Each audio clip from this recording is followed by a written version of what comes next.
दिल्ली के सीएम अरविंद केजरीवाल की जींद के हुडा ग्राउंड में किसान महापंचायत को उन्होंने संबोधित किया। इस दौरान उन्होंने केंद्र सरकार के साथ हरियाणा सरकार पर भी निशाना साधा। साथ ही दिल्ली में एलजी पावर बढ़ाए जाने को लेकर अपना दर्द भी बयां किया। ये रिपोर्ट देखिए।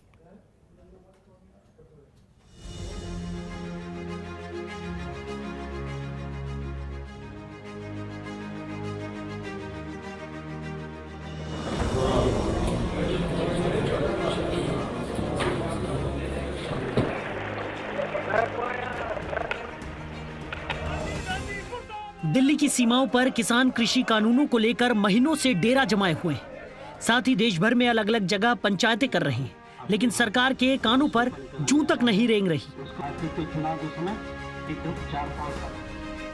इसी कड़ी में दिल्ली के मुख्यमंत्री अरविंद केजरीवाल हरियाणा के जींद पहुंचे और किसानों की महापंचायतों को संबोधित किया।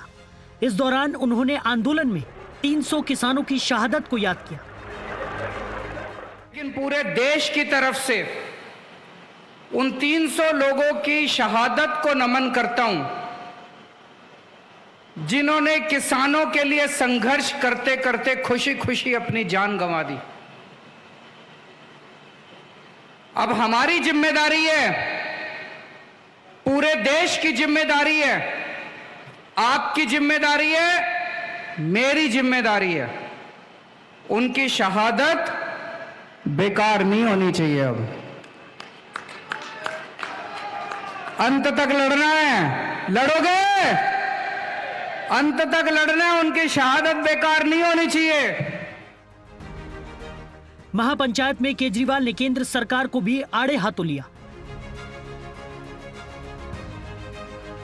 और आरोप लगाया कि केंद्र सरकार ने दिल्ली में आने वाले किसानों को 9 स्टेडियमों में जेलों में बदलने की सिफारिश रची, लेकिन आम आदमी पार्टी की सरकार ने ऐसा नहीं करने दिया।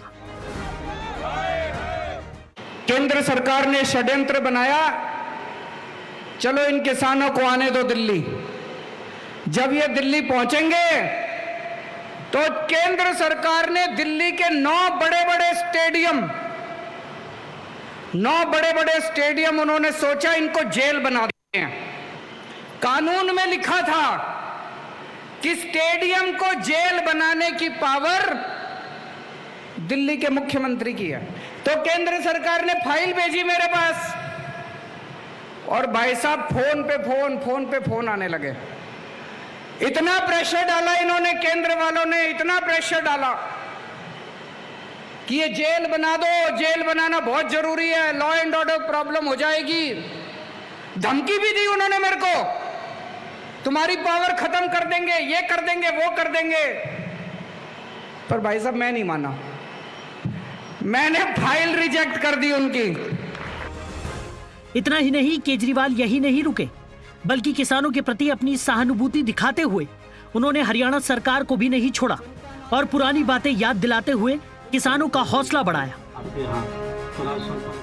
मेरे को याद है जब किसानों ने, पंजाब और हरियाणा के किसानों ने दिल्ली की तरफ कूच करा था, दिल्ली बॉर्डर की तरफ आ रहे थे, तो हरियाणा सरकार ने जगह जगह आंसू गैस के गोले छोड़े, जगह जगह बैरियर लगा दिए, उनके ऊपर लाठीचार्ज करा।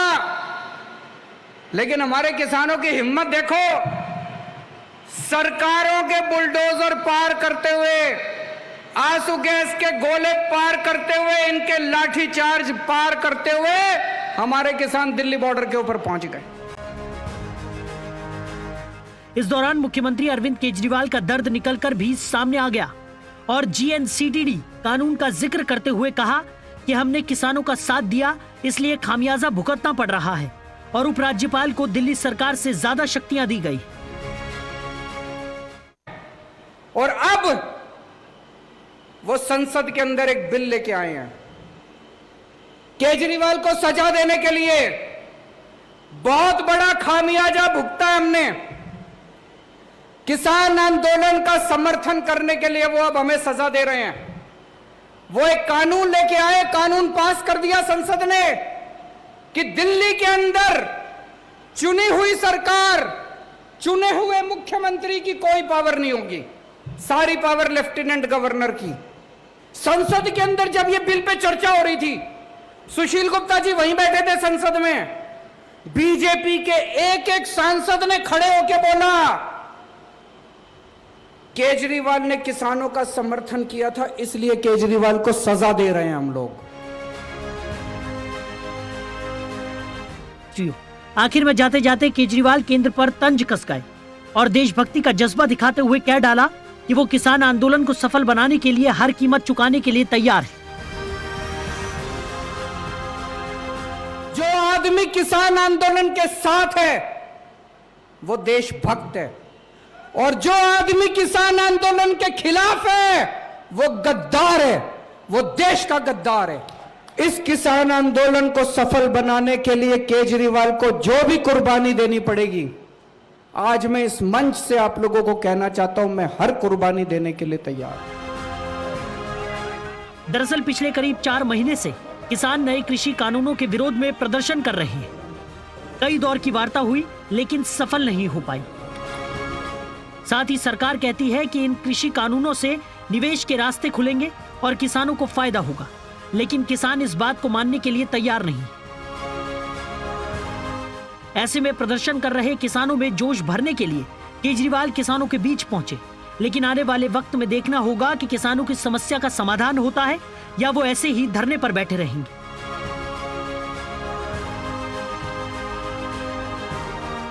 जनतंत्र टीवी के लिए जुबैर खान की रिपोर्ट।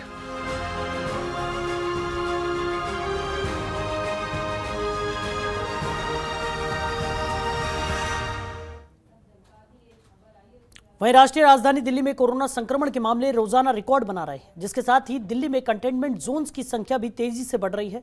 एक रिपोर्ट के मुताबिक 26 मार्च के बाद ही शहर में कंटेनमेंट जोन की संख्या में 79% की बढ़ोतरी हुई है। 26 मार्च को दिल्ली में कंटेनमेंट जोन की संख्या 1307 थी, जो कि अब बढ़कर 2338 तक पहुंच गई है। इनमें से एक्टिव जोन की संख्या 2007 है। इसके अलावा हर चौथा जोन केवल एक जिले दक्षिण दिल्ली में है, यानी इस समय सबसे ज्यादा कंटेनमेंट जोन साउथ दिल्ली में है। वहीं साउथ ईस्ट दिल्ली के लाजपत नगर फर्स्ट में भी बी ब्लॉक में 2 घरों को सील कर दिया गया है। इनमें कंटेनमेंट जोन बनाए गए हैं, जिनमें 2 बिल्डिंग में करीब 15 लोगों को क्वारंटाइन किया गया है। वहीं दिल्ली में लगातार कोरोना के मामले बढ़ते जा रहे हैं। इसी को देखते हुए दिल्ली सरकार और दिल्ली पुलिस की तरफ से सुरक्षा व्यवस्था को लेकर काफी सतर्कता बढ़ती जा रही है और कंटेनमेंट जोन के बाहर पुलिस की बैरिकेडिंग लगाई गई है। साउथ दिल्ली में 528 यानी 26.3% एक्टिव जोन है। दक्षिण पूर्वी जिले में कुल एक्टिव कंटेनमेंट जोन की संख्या 868 तक पहुंच गई है, जो कि सभी रेड जोन का करीब 43% है। वहीं नॉर्थ दिल्ली में 325 कंटेनमेंट जोन है और इनमें से 278 एक्टिव जोन है। देखिए, मैं इस वक्त साउथ ईस्ट के लाजपत नगर फर्स्ट में हैं और यहाँ पर जिस तरीके से कोविड के केस हैं, यहाँ पर 2 बिल्डिंग हैं, इसी में जो है कोविड के मरीज हैं। इसको जो है दिल्ली पुलिस और जो एसडीएम है विनोद यादव, उनके द्वारा कंटेनमेंट जोन बनाया गया है। यहाँ पर जिस तरीके से इसी बिल्डिंग में जो है काफ़ी जो मरीज कोविड के हैं यहीं पर हैं और यहाँ पर दिल्ली पुलिस हर वक्त मुस्तैद रहते हैं और इन लोगों को जो भी ज़रूरत होती है उसको लेकर यहाँ पर पुलिस वाले को फ़ोन किया जाता है, वो सामान यहाँ पहुँचा दिया जाता है। मगर यहाँ पर दिल्ली पुलिस जो लाजपत नगर थाने के एसएचओ धर्मदेव और जो एडिशनल एसएचओ हैं सतविंदर जी, यहाँ पर काफ़ी मुस्तैद खुद राउंड लेते हैं यहाँ पर कि पता करते रहते हैं कि और किसी को कोई दिक्कत तो नहीं है। मैं यहाँ पर मैं बात करूँगा सतविंदर जी से, किस तरीके से पुलिस जो है यहाँ पर लोगों को जो कोविड मरीज हैं उनको किस तरीके से यहाँ पर फैसिलिटी प्रोवाइड करते हैं। सर क्या कहेंगे, जिस तरीके से कोविड के मरीज यहाँ पर हैं तो किस तरीके से दिल्ली पुलिस के कांस्टेबल यहाँ पर उन लोगों की मदद करते हैं?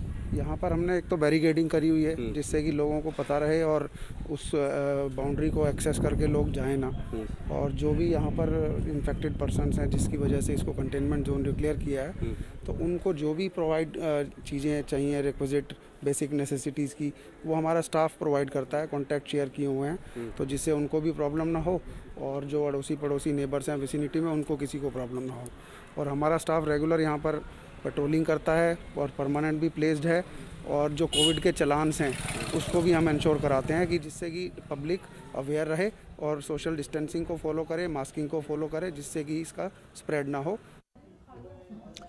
तो वहीं देश की राजधानी दिल्ली में कोरोना के मामले लगातार बढ़ते जा रहे हैं और इसी को देखते हुए दिल्ली सरकार और दिल्ली पुलिस काफी सक्रिय है और हर रेड लाइट पर सिविल डिफेंस कर्मचारियों की तरफ से लोगों को मास्क न पहनने को लेकर चालान भी काटे जा रहे हैं। वहीं अब आरोप लग रहे हैं कि मास्क की आड़ में सिविल डिफेंस कर्मचारी लोगों को प्रताड़ित कर रहे हैं।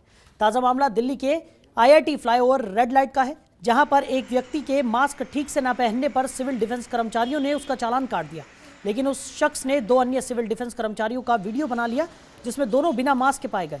इसी बीच दोनों में काफी बहस हुई, जिसके बाद सिविल डिफेंस कर्मचारियों ने 2000 रुपए वापस कर दिए। इसके बाद सिविल डिफेंस कर्मचारियों ने वीडियो डिलीट करने की मांग की, लेकिन उस शख्स ने वीडियो वायरल कर दी।